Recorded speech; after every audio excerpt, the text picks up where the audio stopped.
Ufugaji wa kaa ni miongoni mwa miradi ya uchumi samawati inayozidi kushika kasi katika maeneo ya pwani ya Kenya. Wakazi wanaoishi karibu na mikoko na wagwa wa bahari sasa wanageukia kilimo hiki kama njia mpya ya kujiongeza kipato.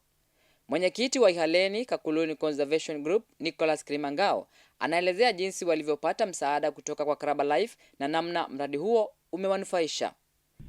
Kwa ufupi, katika huu mradi wa kaa katika Ihaleni tumeanza kujua wakati kuna jamaa mwingine mwenye anafanya na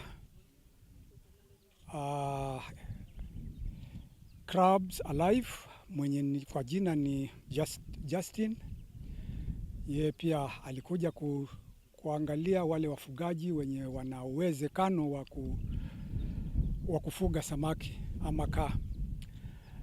Basi alipofika ilibidi tuzungumze kidogo, na akaona kuna uwezekano kwa sababu yeye ni mzalishaji wa hawa kaa. Hiyo Crabs Alive huwa wanatusupply hao kaa free, hatununui yani. Wanatuletea, tunafuga, wao tena wananunua.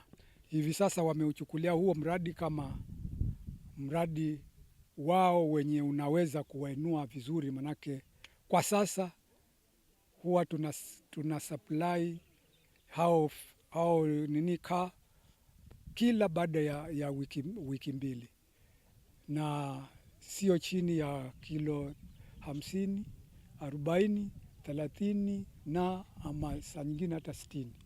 Kilimo hiki ambacho hapo awali kilionekana kuwa cha kigeni sasa kinaendelea kukumbatiwa kutokana na gharama nafuu za uendeshaji wake.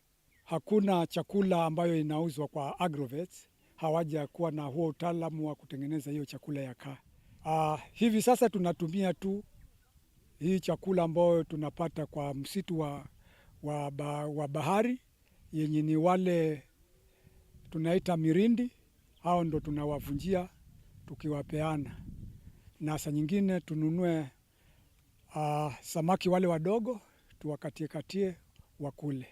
Licha ya fursa zilizopo katika uchumi samawati, vijana wengi bado hukwepa sekta hiyo kutokana na changamoto ya subra, kwani mapato yake hayapatikani kwa haraka.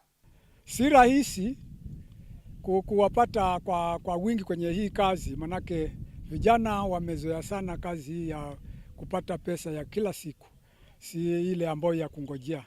Vijana wasingojee mpaka hata waitwe kazi mahali. Hata yule hajawahi ingia shule. Kitu ambacho kinafurahisha ni kwamba hata mwenye hajawahi ingia mlango wa shule anaweza fanya, provided tu Mungu amempatia akili timamu na hekima, anajua mema na mabaya.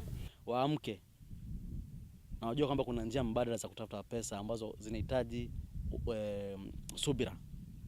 Mwana mazingira kutoka Majestic, Jimmy Thauri, anasema matembezi hayo yamempa maarifa mengi kuhusu ufugaji wa kaa. Tumeweza kujifunza mengi ambayo hatukuwa tunayajua sisi kama crab farmers ambao tunaanza. Kitu cha kwanza ni labda mapato yale ambayo tunapata kutoka katika crab farming.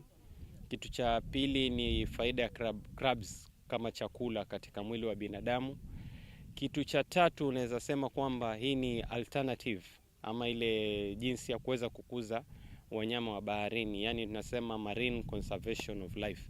Shirika la Crab Alive limeendelea kuwa mstari wa mbele katika kutoa mafunzo na kuhamasisha jamii kuingia kwenye ufugaji wa kaa kama njia ya kukuza uchumi na kuhifadhi mazingira. I noticed in Kenya that a lot of our wild crab is disappearing, is going overseas, export purposes, and for sustainable reasons.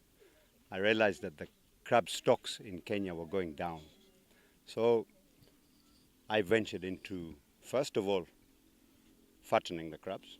Then I realized just fattening crabs is not good, because what is happening is you are taking wild crabs, putting them in your farm, growing them a bit more, and then selling them. And what is happening to the wild crab? So I decided to venture into a company called Crabs Alive Limited, same company here, with my partner Roy, and we started to try to breed crabs. So male, females, create the eggs, and breed. Mimi kwangu mimi nimeona kwa mara ya kwanza crabs kwamba wanaweza kufugwa na wakawa ni uchumi ambao unaweza kuendeleza mtu na kumuinua hata kufika mahali pa juu. Sikujua kama ni mboga kitu ya kwanza. Leo ndo nimejua. Sikujua kwamba mnyama anaweza fugwa. Leo ndo nimejua. Nilijua tu ni mnyama tu hivyo. Sijawahi jua kama krabu hufugwa. Mimi hujua tu ni baharini wanatembea wakichukuliwa, kumbe wanafugwa. So hapa nimetoka na ujuzi na mambo mengi tu ambayo nilikuwa sina ufahamu nayo. Sasa nimefahamu krabu anaanza kufugwa vipi, analishwa vipi, mpaka anaondolewa vipi, anapelekwa soko vipi. Wadau wana matumaini kuwa ufugaji wa kaa utaendelea kuwa chanzo muhimu cha ajira, mapato na maendeleo kwa jamii za pwani. Tukiangalia hivi ni mara 3 zaidi ya ile kazi wanayofanya ya bodaboda. Bodaboda hizi zimekuwa nyingi. Unakuta mtu anaenda kaa barabarani anapata tu shilingi 500, tena hiyo basi atasema amepata. Lakini ukiangalia hapa, baada ya wiki 2 una pato lako zuri ambalo unaweza likakunufaisha na ukainua familia yako. Biashara ya kaa ni biashara nzuri sana, haina expenses. Yule kaa anaweza kaa siku 3 bila kula na bado ako sawa. Kaa